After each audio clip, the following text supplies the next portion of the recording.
Everyone, and joining in our talk with Doc here. Today it's my honor. We have Sandra Peoples. She's really one of the world's experts on siblings. Today we're talking on supporting typical siblings. And she is not just a sibling herself, having a sister with disability, but she's also a parent raising a typical sibling and having a child with disabilities. So it's my honor to welcome Sandra. And Sandra, thank you so much for joining us today for our talk with Doc. Oh, I'm so excited. And this is such an important topic right now. So I'm so thankful that you are inviting your audience in on this discussion so that we can encourage and support each other. Absolutely. And you know, it's such a huge thing. And, you know, I know as, you know, being a parent myself, this was always one of the big concerns I always had. And, you know, you don't mean to, no parent ever means to neglect any of their kids, but right. It's unfortunately just part of the nature of the beast, if you would. Just being a parent, there's so much going on with your child with disabilities that without meaning to, you forget without forgetting your other kids. Yeah. And so that's why it's so important today that we just take the next hour where we really dive in to talk about how we can support them, how we can, you know, make sure they feel as important as they truly are, and we can just pour love over them that they so much deserve and make them have that important place at the family with it. So turn it over to you. You know, all right. Great. Well, it really is. I think we're just in a season, and when all of this epidemic started, I even prayed, God, what are you going to teach my family? What are you going to teach me during this time? And I even got a sense that I needed to really pray for David more. And he's our older son that's typical, because with everybody home right now, I'm having to say, wait just a minute, you know, and just these phrases that we find ourselves saying because we're so focused on our child with disabilities. And so I really want to just start off by encouraging the parents to say, I'm so glad that you're joining us today. I'm so glad that you are taking this step to say, I want to grow in this area. I want to focus in on this area. And we talk about feeling like a good mom or a bad mom or a good dad or a bad dad. Just showing up shows how much you love your kids and how you want to invest in them and encourage them. And so the first step is just to say thank you for being here, and thank you for wanting to listen and learn, and hopefully walk away from this conversation understanding your typical child a little bit better and having a plan to support them going forward. So as Doc said, I'll tell you a little bit more about myself. We live outside of Houston, and I grew up as a special needs sibling. My sister Sybil is just 14 months older than I am, and she was born with Down syndrome. And so there has never been a day that I have not been in a special needs family because she's older than I am. Everything we did, especially we were so close in age, we kind of grew up hitting all those young milestones together, and then going to school together and doing everything together. And so there's things that I know from that experience that help me now as I parent my two boys. I have David, who's 14, and James, who is 12. James was diagnosed with autism 10 years ago, which seems like just yesterday, but also forever ago. And so as I look at David and think about the challenges that he faces, I have so much empathy for what he goes through and what he's experiencing. And hopefully I am using that empathy in a positive way to support and encourage him. Yeah, that's great. And one thing I forgot to mention is, you know, Sandra's also an amazing author. And I was going to have your book to hold up, but I ended up running into a family this past week that I thought desperately needed your book. Oh. So I gave them my copy of your book. So I don't have that to share, but also tell everyone about your book as well as how they can get that. Well, I've got it right here. Can you see? It's Yep. strategically Right placed, unexpected blessings. And it takes parents through the 5 phases of being a special needs parent. And one of those phases is strengthening relationships with the typical siblings in your house. So specifically in the book, I have 7 phrases that I think every special needs sibling needs to hear. And so we really dig into that. And just, even you and I were talking a little bit before this, like I need to say to David, let me make a plan with you so you get my undivided attention. That's one of the sayings in the book that I share. And so he's at that phase where, he wants to tell me all the things and I don't always have the time or the capacity. So one of the sayings that I say in there is, you have my undivided attention, or let's make a plan for a time you will have my undivided attention. And so that's really important. And so thank you for passing the book along. I hope that it's blessing families and people, and it really is just an extension of what I like to share with people. I have a PowerPoint if you want me to share just one little thing that I'd love to. One of the things I'd like to talk about today, because we have some time, I say that there's 3 phases that special needs siblings experience. And so if we want to, I can show you a little bit on that PowerPoint how, let me pull it up, and are we at a share screen? Yeah, you should be able to share. Okay.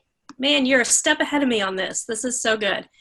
Okay, so let me give you just an overview here, and then we can, then we'll dig in to each one, if that's okay. Yes.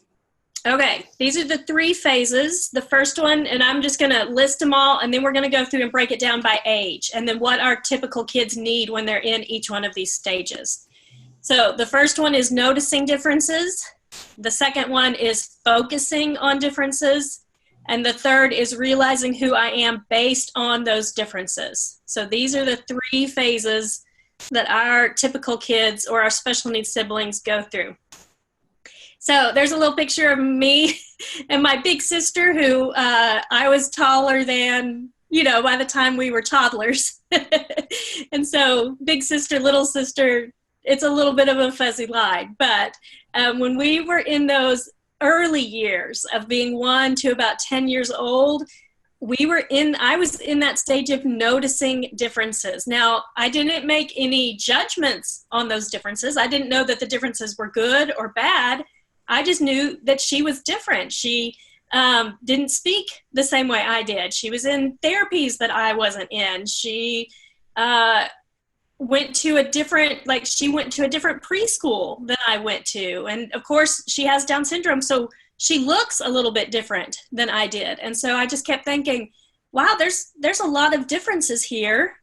And I just kept noticing and noticing and noticing. And then as I got a little bit older, closer to that 10-year-old mark, I realized that other people had opinions about those differences and whether they were good or bad. Like, I remember the first time somebody made fun of somebody with disabilities. We were on the playground and they were making gestures and using words, and I was like, oh, I didn't realize these words or these characteristics were bad. I thought it was just different. And so then I kind of went into that next stage of 10 to 18 years old of focusing on differences. So because she's different, that makes me different, right? And in those preteen and teenage years, the last thing we want is to be different. And so we would go to a restaurant and people would notice her because she looks different. And we go to a restaurant now and people notice my family because James is making noise or doing things that are different.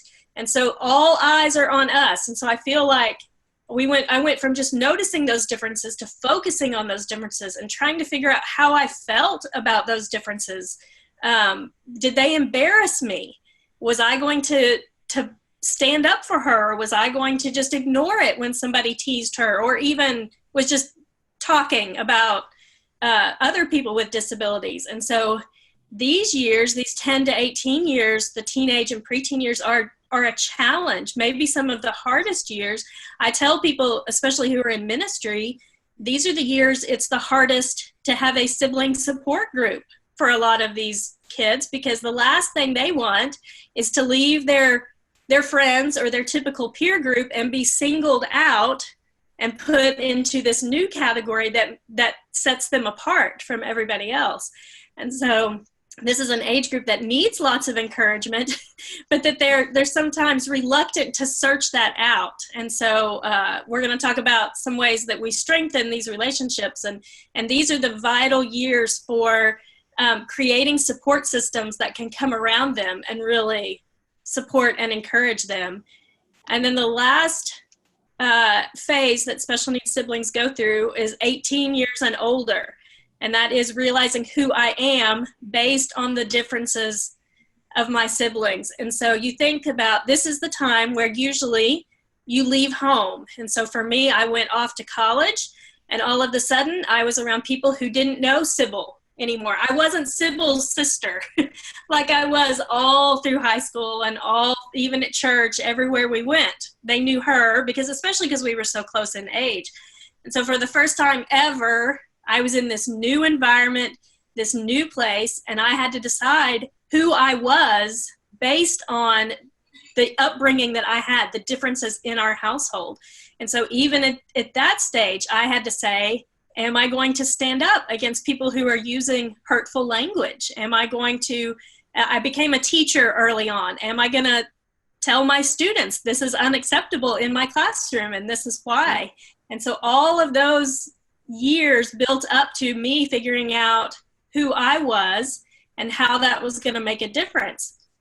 And of course, these are the years that you're dating, meeting your potential husband or wife, like having these discussions. For us, Lee and I, my husband's name is Lee, and like on date number 2, I had to say, look, I have a sister who has Down syndrome. She's going to always be a part of my life. That may include her coming to live with us someday if this is a serious relationship. And so we need to have that conversation now, because if you're not okay with that, this is the time to get out of the relationship. And so when I talk to parents, this is a really challenging year because they feel like the typical sibling may be pulling away from the family. They may not bring friends home like other people would bring friends home, but they're just trying to figure out who they are and how you think of as parents, I had years that I wasn't James's mom. Like I had all those years until his autism diagnosis that I wasn't his mom, but I've never had any years that I wasn't Sybil's sister. And so David has never had any years that he wasn't James's brother that he can remember. And so he has to figure out what that means and how God designed that for his good and to work that out in really specific ways, but that are so unique to each situation that we're in. Yeah, that's so good. So true. Yeah. So it is a sweet time, but just each phase kind of brings its own challenges and its own questions. And so in the comments, once we get finished with the video, I'll be able to see the comments. And if anybody has questions specifically about a situation in each one of these phases, of course, I'd love to talk through that with you and be able to support you and encourage you. But just know that each one of these phases happens and is normal and natural. And we've just got to support our kids as they go through each one of them. Absolutely. And then I'll also say those that are joining us on Facebook Live, you can put your comments on Facebook Live and we'll be taking questions from there as well. If you have any questions. That's great. Okay, we can talk through a couple more things. I want to make sure we get to the end during our time together. Oh, we're doing great, though. There's a few things that make each family situation unique, and then there's advice that applies to all of our families, no matter how unique we are. So, of course, the disabilities in your home make your family unique. Down syndrome is different from autism. And so the issues I grew up with are different than the issues David grew up with. A physical disability is different from a cognitive disability. There's just so many layers of that. Like I talked about going into a restaurant with Sybil because she has some physical differences, people could see that. When we walk into a restaurant, people can't see that until they notice a behavioral difference in James compared to other 12-year-olds. And so even that makes us unique, those two situations and how those disabilities show up in our families, and then how other people react to our families based on those disabilities. With our kids, birth order is a big difference. I mentioned that I'm just 14 months younger than Sybil, but I got taller than her pretty quickly. And of course, at school, I outpaced her pretty quickly. And so it's a little bit of a unique situation, because even though I'm the middle child, I have lots of characteristics of an older child. And then we have a younger sister, Sarah. She's 5 years younger than I am and 6 years younger than Sybil. So being the baby in the family makes her reactions and her experience as a sibling different from my experiences. She had 2 siblings to compete with for attention. And so I like to say that I grew quieter and that Sarah grew louder to get attention. So I was trying to be as easy as possible, low maintenance as possible. But then Sarah came, and so however many kids we have in the family, the birth order affects the personalities and what goes into that. So the next one is personality. David is very empathetic and emotional and open. And so he loves to talk about his feelings, whereas I, growing up, almost never talked about feelings. And so just those personality traits, it makes it easier in a lot of ways for me to read David and to know what he needs, because those emotions are always a little bit on the surface. Whereas for some of our other kids, we may have to sit with them longer for them to open up and for them to really share what's going on in their lives. And then the last one is available support systems. We live in a town that's right next to my parents, and so they are a huge support system for me, but we only moved here a few years ago. So for lots of years, we didn't have that extended family support. Churches are a huge support system for typical siblings. My church, my youth group gave me opportunities. They invested in me. They said, you are talented as a teacher. You may have this gift. And that set the whole trajectory of my life, right? And so it was just the encouragement from my youth group leaders and that support system that helped set me on the path that I took. And so church is a huge support system for our typical kids. Of course, friendships, the schools that they go to, and the teachers that they have. And then one thing that we've done in the past, we haven't done recently, but shouldn't be a scary thing. Like some of our typical kids need counseling or a therapist at times. And we need to make that normal and helpful and just say, yeah, sometimes you need a safe person outside of our little circle to talk to, and I'm going to help you find that, and they're going to help you cope. That's especially important in our family because my husband is the pastor of our church. And so even if David looks to his youth minister or whomever as a support system, he may not feel totally comfortable telling all the stories about our family just because his youth minister knows our family so well. And so we make that decision often. We talk to him, hey, if you feel like you need somebody outside to talk to, we're ready to let you take that step and find somebody.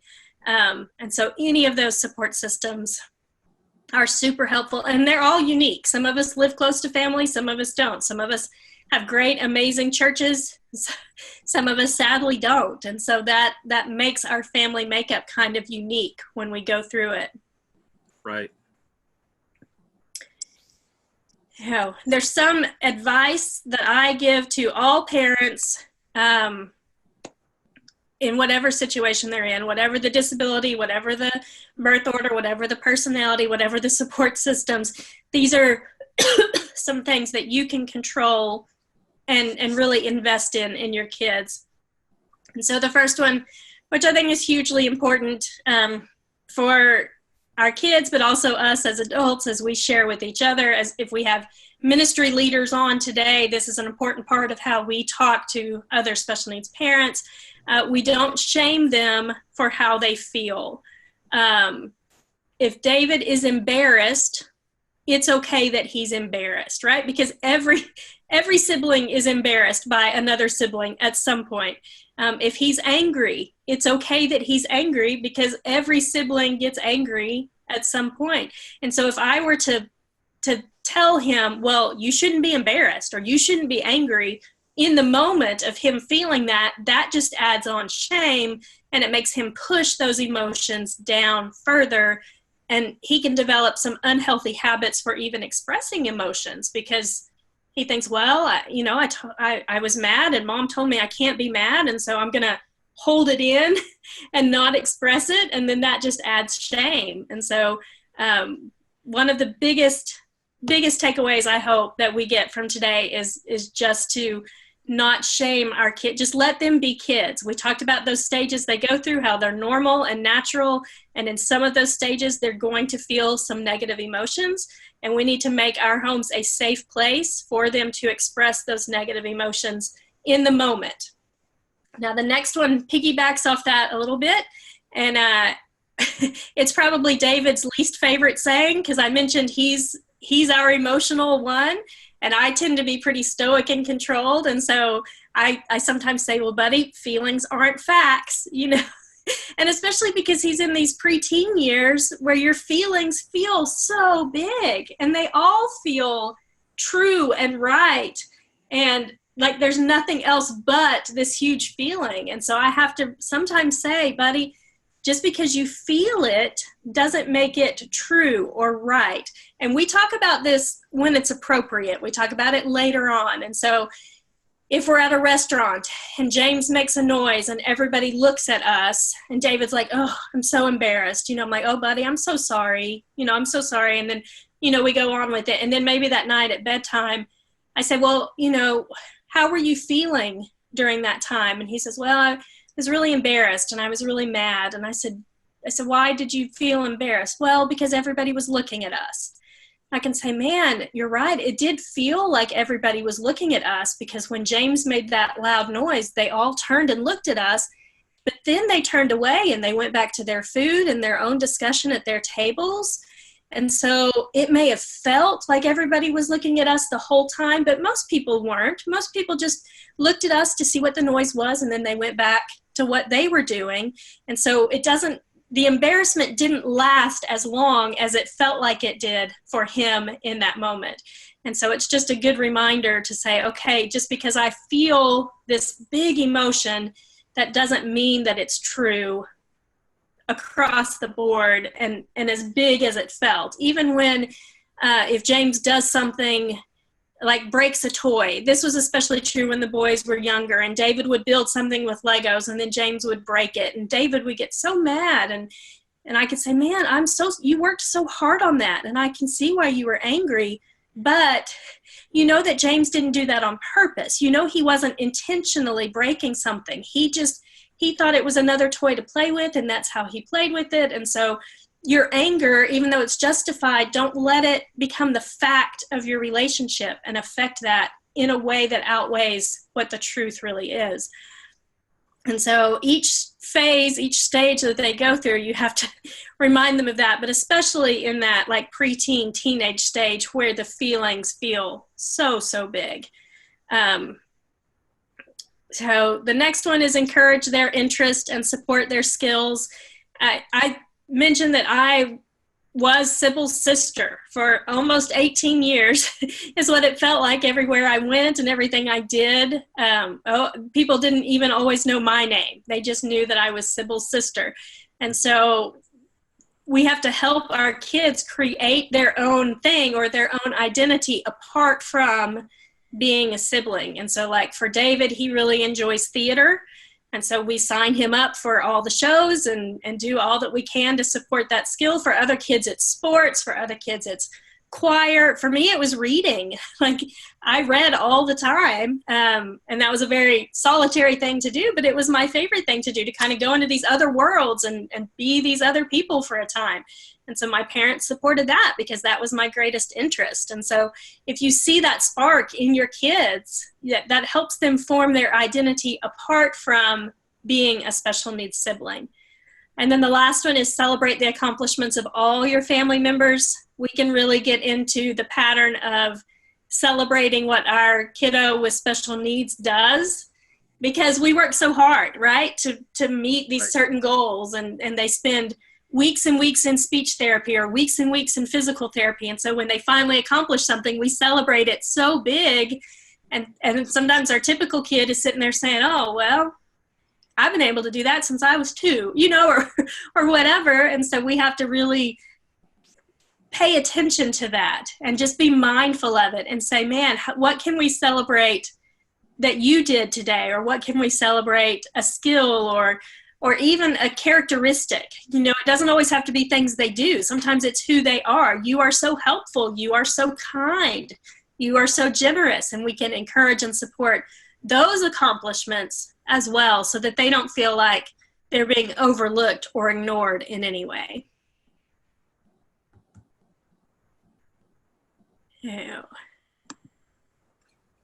Okay, there's 2 more things that I want to talk about as we kind of wrap up. This is one of my favorite pictures of the boys, because we were doing like those birthday pictures, where you go and then you put like all the text next to it and it says James is 5 and he loves this and this and this. And the boys' birthdays are kind of close to each other. And so we had done James's a few weeks before, and this was David's turn, but James thought, oh, I just did this a few weeks ago. I'm supposed to go stand by the wall and I'm supposed to be still, and this is how this works. And so I couldn't get him away from the wall when David was like, this is my birthday photo shoot. I'm the one who's supposed to stand here and smile and look cute. And so it was just such a funny moment to capture where James is just kind of oblivious. He's doing what he thinks he's supposed to do. And then David thinks he's ruining everything, right? Because he's standing at this wall when he's not supposed to be standing here. So it was just a really cute reminder of some very specific challenges that we can face.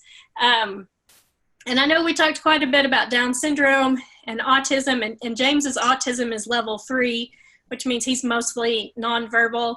And so I know these are big challenges, and some of our families may face, and I'm using scare quotes, right, milder, because I know that mild to some people just means you experience it more mildly, but they may not experience it mildly.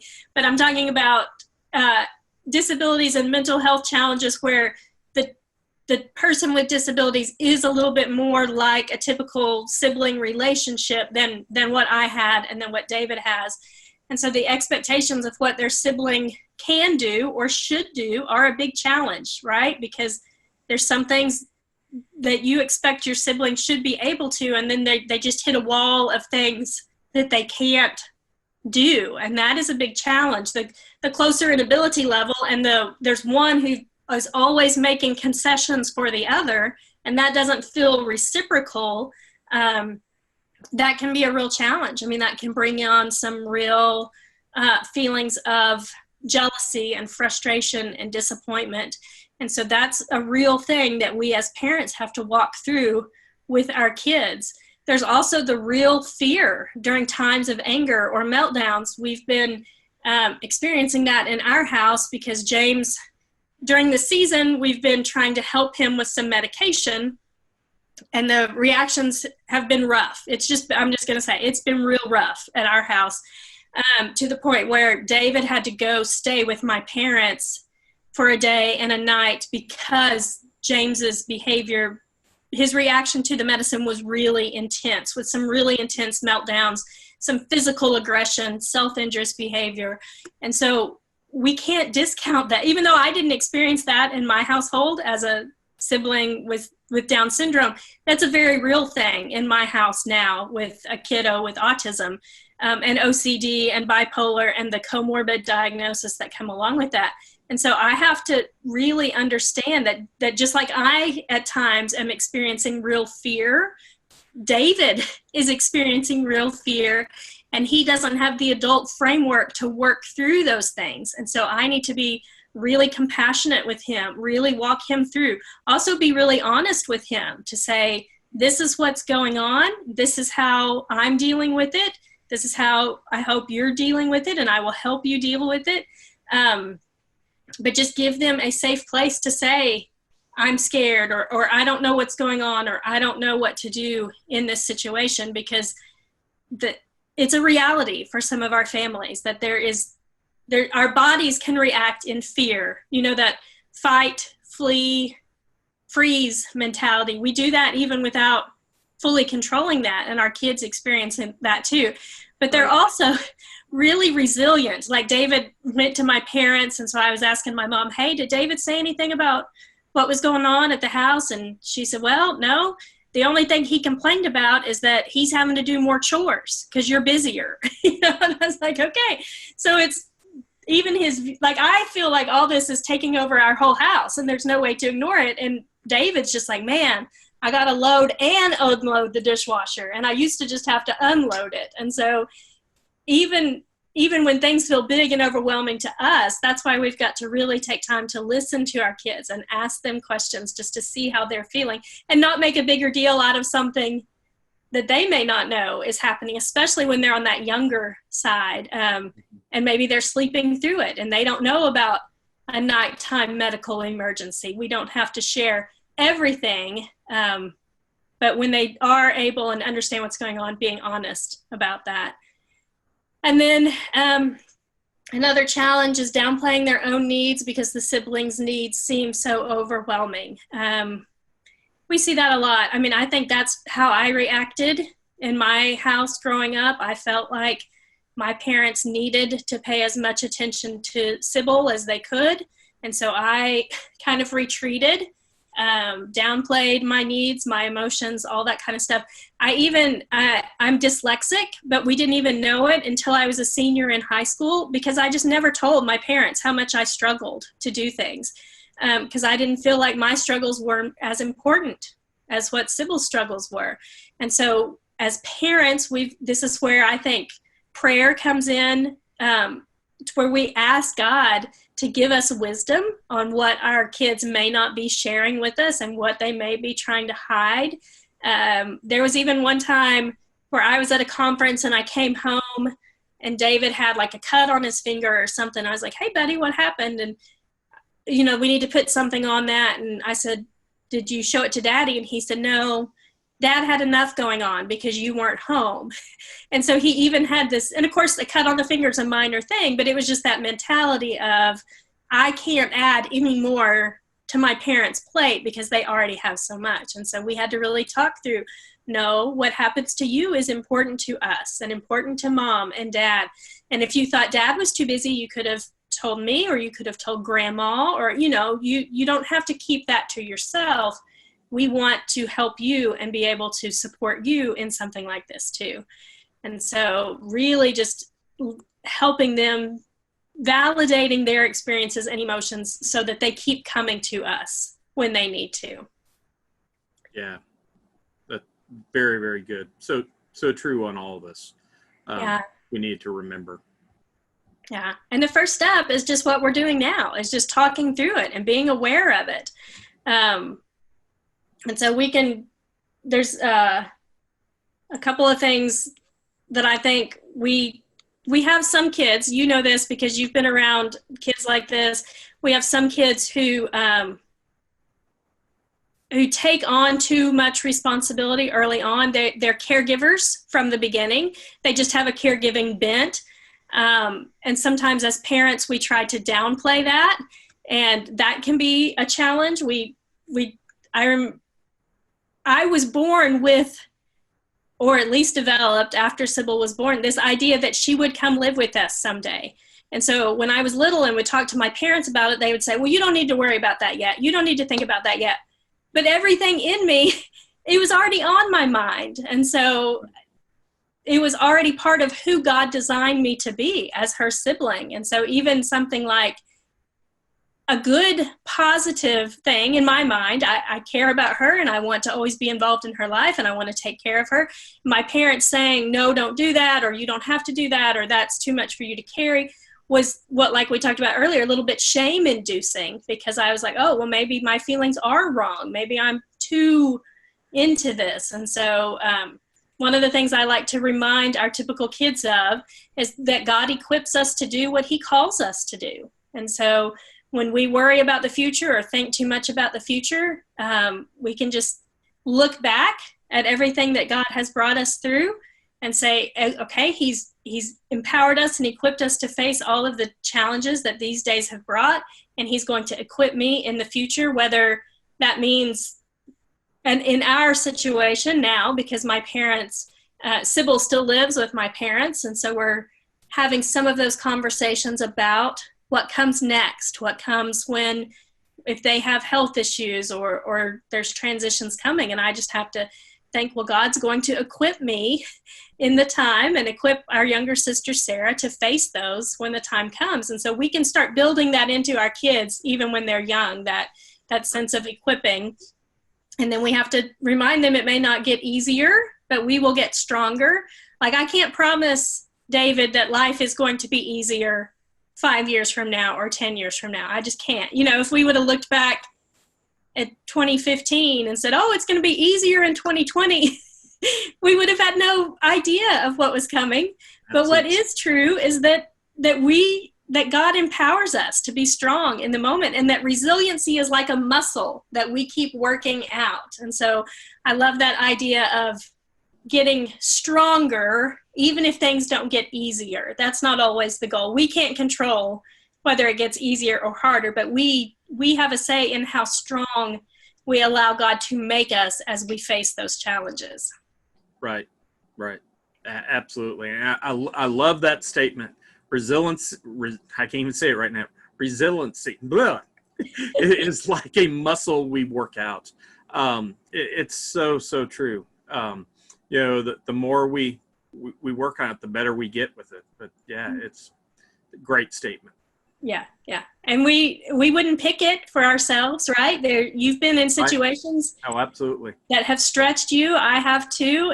And when we look at our kids, we think, I would protect them from every challenge I could, but then they wouldn't build that resiliency. Then they wouldn't have that foundation to face hard times. And so as much as we would want to keep them from any challenge or any harm or anything, that's what really builds that resiliency. And that's a grace from God. I mean, that's really Him working in our lives and the Holy Spirit producing that resiliency in us. And that's why it's such a gift, as hard as it feels. Yeah. So good. Absolutely. Yeah. All right. I have one little story to end with, and then we can open it up to any questions. This is just something, this is from The Hiding Place, Corrie ten Boom, and she's talking about a story with her father, and it just reminds me of just what we're talking about, how things can feel so heavy. And she says, when she was little, went to her father and said, I'm afraid I won't be strong enough for what God's calling me to do. And the father says, when we take a train trip, when do I give you the money? And she says, right before we get on. He says, that's right. So it is with God's strength. Our Father in heaven knows what you're going to need. And you may not need it today to face this challenge, but as soon as you're called upon, He will supply the strength you need. And so that's such a promise to us as parents. He will supply the strength we need to help our kids. And it's a promise that we can pass on to our typical kids, to say, God is going to be faithful to you and will equip you for what you need. Absolutely. That's so good. So, we've got a few questions, and I got a few questions to follow up with it as well. But go ahead and leave that up just a second. Your book there too. So this is Sandra's book on exploit blessings. And then why don't you just real quick just let everybody know, because one of the questions someone's got is how can they connect with you, and also let people know about your podcast and the things that you offer to everybody too, please, so how they can get more. That'd be great. Well, the home base is sandrapeoples.com. And so all the links to all the social media and all of those things you can find there. But I am on Facebook and Twitter and Instagram at Sandra Peoples. I have a podcast called Self-Care and Soul Care for the Caregiver. And new episodes come out each Monday, and they're usually 10 to 15 minutes long. And we just hit on things that that we need. I like to say for special needs parents, self-care is not a fad. It's a requirement. We have to take care of ourselves so that we're able to care for our loved ones who need us possibly for decades. And so that's why that self-care component is really important to us. And so those are the places. I have a Facebook group that goes along with the podcast that's self-care for the special needs moms.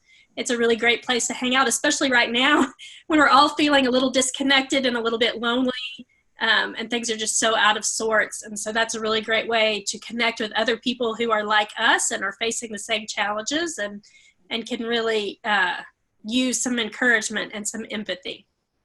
Absolutely. So, I encourage, especially every single mom who is out there with a child with special needs, you need to get on with Sandra, and she just has some amazing information to share with you. But want to start bringing in some of the questions, and then I've got a couple questions to kind of bring in too. But one of our participants said, "Hi, Sandra. Thanks so much for speaking today. I have a question around not shaming typical siblings for how they feel. How do you feel when your son is angry with his brother or with autism in general?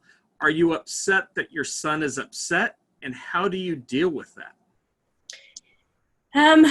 Well, there's days that I get pretty upset with autism too. Amen. There's days, especially in the early years, I felt like autism was an enemy, and I don't see it that way now. But you think about those early years, and it was something I had to fight against, and something I was supposed to overcome and conquer. And so, if I could feel that way as a 32-year-old, however old I was when James was diagnosed, I can really empathize with a sibling feeling that way at 8 or 10 or 14 or even 18. It is hard, and it's not. There were questions that I asked my mom early on. I remember, what is Down syndrome? Why do I have a sister with Down syndrome? Why did God put this in our family? And so we lead with empathy and not answers, is what I like to say. So the first thing we do is try to answer with empathy in those situations. I understand how you feel. This is what I hear you saying. I can see how you would feel that way. All of these are phrases that are super helpful in whatever stage that we're in.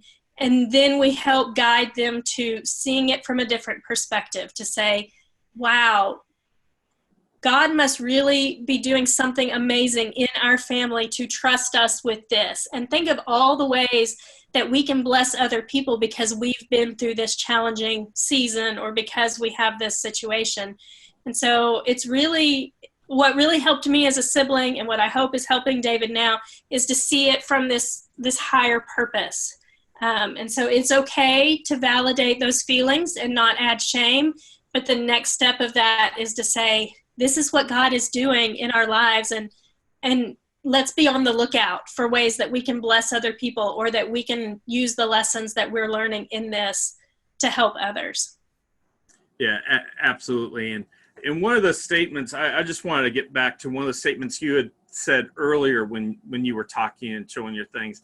And that statement was, we need to let our typical siblings be children. Yeah. And what happens so often, and I was guilty of this myself, we end up having our children grow too fast and start doing, the whole caregiver piece that you talked about.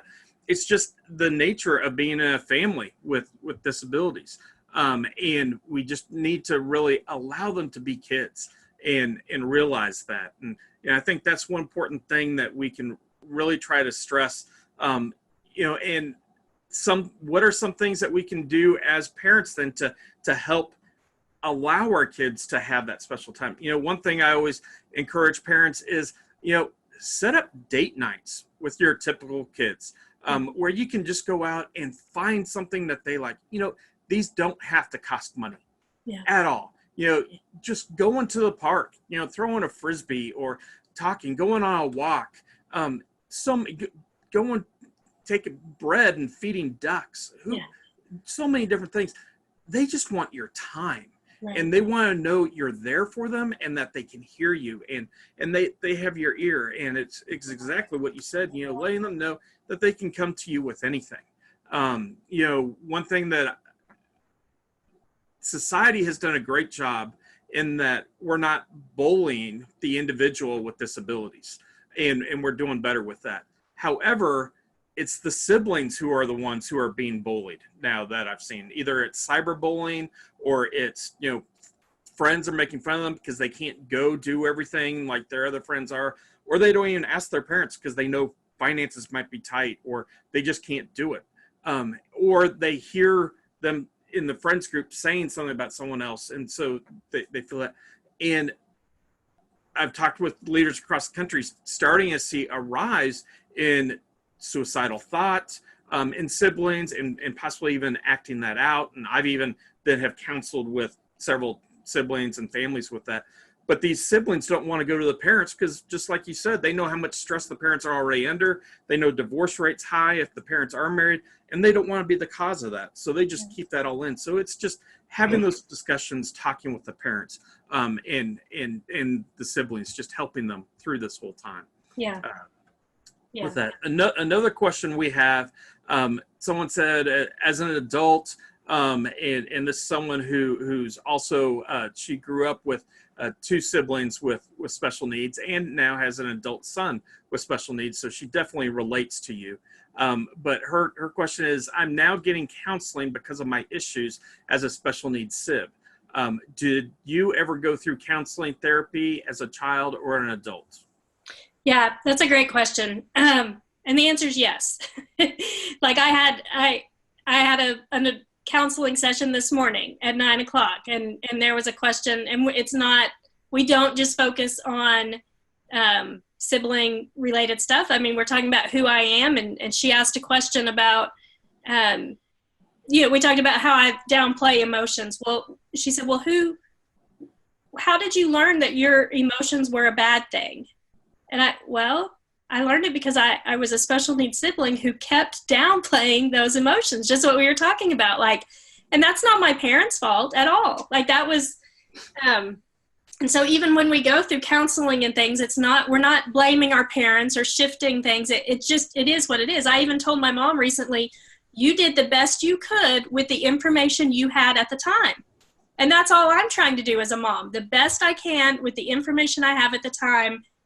And that's what I have to go on. So I don't want her living with guilt. I can't live with guilt.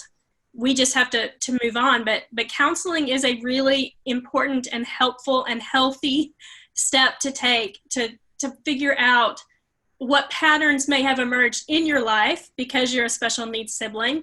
And then I just had a podcast episode a couple weeks ago. There's stories that you believe that you continue to act out that may not be helpful for you anymore. That's one of the things I'm learning in my therapy. And so downplaying my emotions and ignoring them, is that helpful for me as a 42-year-old? No. And so I can rewrite that story, and I can take those steps to make it, to be healthier. And so counseling is a huge step for that. I think it's important for our kids if they need it, like we talked about before. It's important for us as siblings, as parents. I mean, today, most of my counseling session was talking about things more parent related than it was the patterns that I've fallen into because I'm a sibling. But knowing that you need help and taking advantage of the help that God, the wisdom he gives other people to help you get that help is really important. And my husband's a pastor, and so people say, well, what are the first steps to finding a therapist? And a lot of times it's asking your pastor or your pastoral staff, who do you recommend or who do you know? And so like our church has another church's counseling program that we recommend that people go to.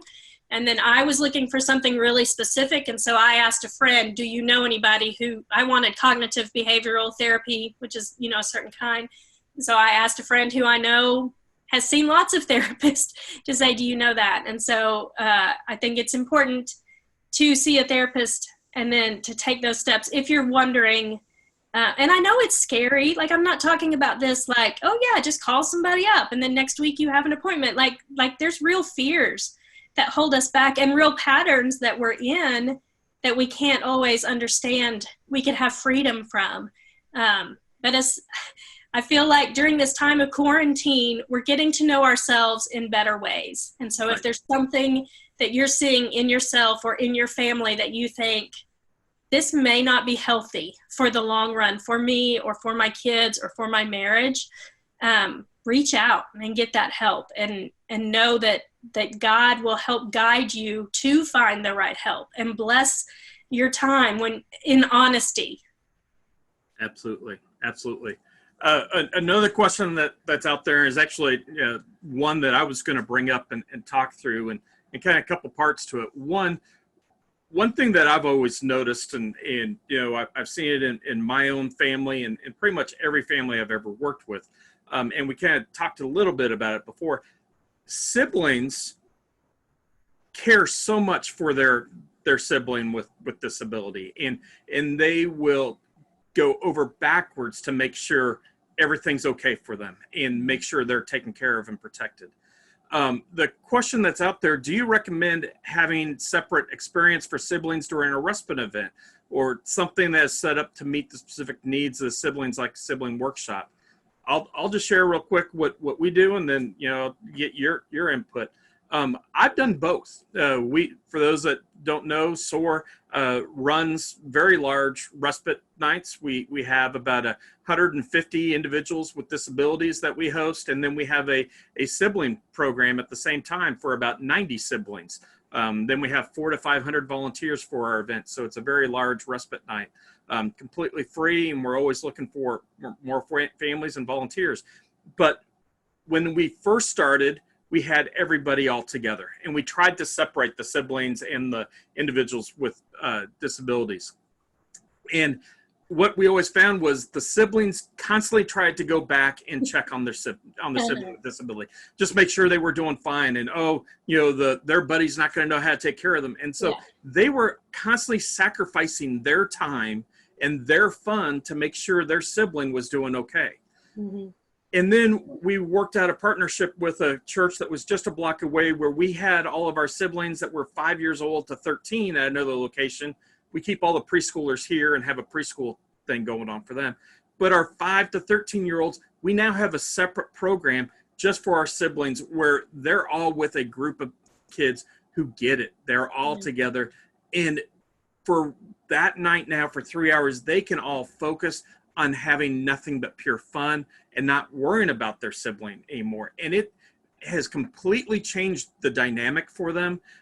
They're walking out of the evening, they're now completely refreshed, as well as the parents, because it's taken off a lot of stress for them as well. So for me, I highly recommend, one, I think you need to have something for the siblings because they need respite just as well. But two, if it's at all possible, to try to have a separate location or separate event going on, if possible at the same time, for parents can truly have that time for themselves, I think that would be the best. If it's not possible, then offer it together. It's finding what works for your location. But I think it's vital that we try to provide respite for the siblings. I know, we stopped at 13 because we found after 13, it's just not cool to hang out anymore. But what's been cool for us is a lot of our siblings have enjoyed it so much, they've come back and they start serving as volunteers frequently in the sibling group, or they'll come back and they'll become buddies with it. So it's cool to watch them serve. But what are your thoughts? I agree 100%. It made me remember we were at an event when the boys were young. They were probably 6 and 4, real little, and they were in the childcare section.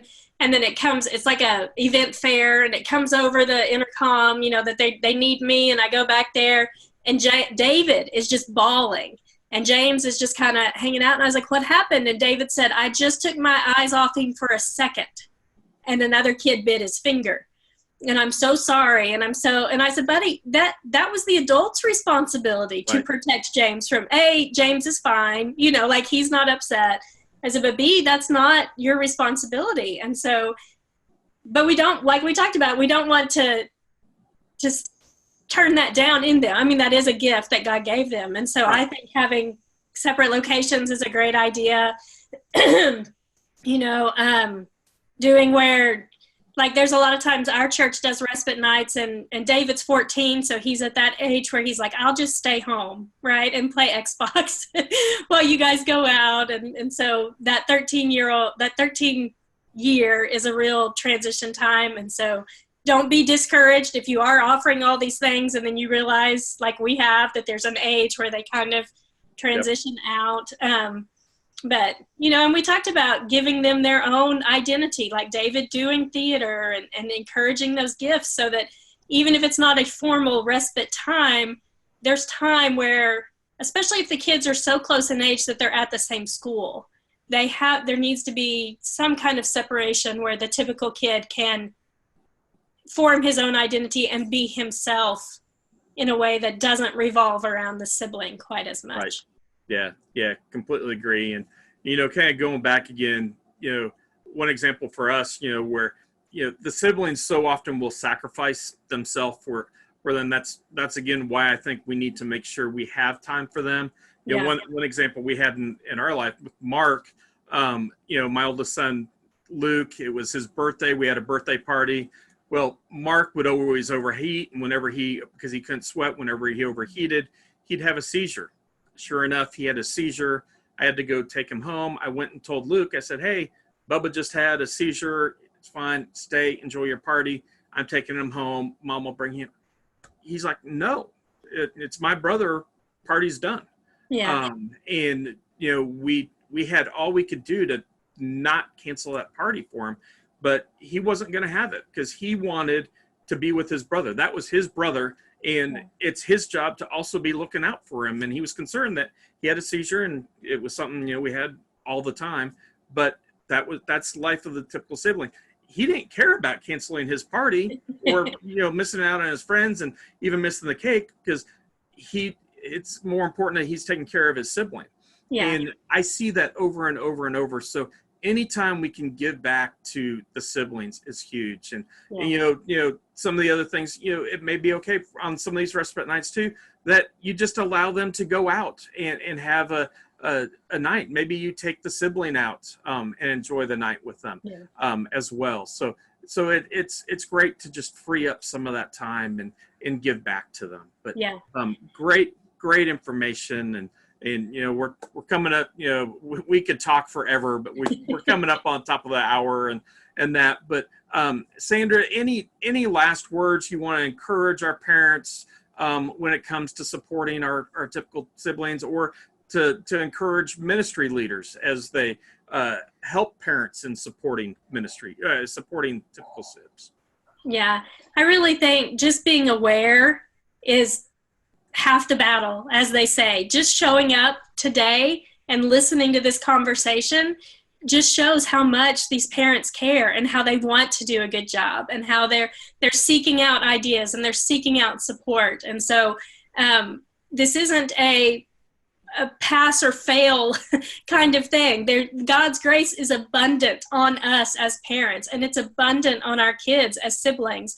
And so as we just continue to try to be faithful and honor our kids, God will work these things out. He will give us opportunities for connection. He will encourage our caregiving hearts, our kids. He will soften anger and disappointment and jealousy. I mean, we just can't discount that God knit our families together, and He created them in the way that they are. And so a lot of it is just submitting to what His will be, and watching that in our kids. And that's exciting. It's exciting to see our kids display the fruit of the Spirit in a way that they wouldn't if they weren't in our family. And we know we have these kids who go on to caregiving jobs because that's their bent. And so just focusing on just being as supportive and willing as possible and just being aware of the kids' needs, I think, is really huge. And so